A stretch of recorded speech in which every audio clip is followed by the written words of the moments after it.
তো hello everyone. তো finally কিন্তু আমাদের হ্যামস্টার লিস্টিং হয়ে গেছে বাইন্যান্সে। তো আপনারা বাইন্যান্সে কীভাবে উইথড্র দিয়ে 26 তারিখে নিজের পকেটে টাকাগুলো কীভাবে নেবেন সেটাও দেখা দেবো। তো আজকে আপনাদের দেখাবো যে আপনারা বাইন্যান্স ওয়ালেট কীভাবে হ্যামস্টারে অ্যাড করবেন, ঠিক আছে? তো ফার্স্টে আপনারা বাইন্যান্সে চলে যাবেন। তো এখানে আসার পরে ওয়ালেটে ক্লিক করবেন। তো এখানে আসার পরে ডিপোজিটে ক্লিক করবেন। এখানে আসার পরে আপনার হ্যামস্টার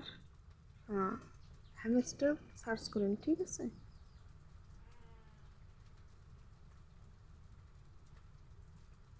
তো এখানে চলে আসছে হ্যামস্টার, ওকে। তো এখানে আসার পরে টোন কয়েনের উপর ক্লিক করবেন। রাইট, তো এখানে ওকেতে ক্লিক দিন।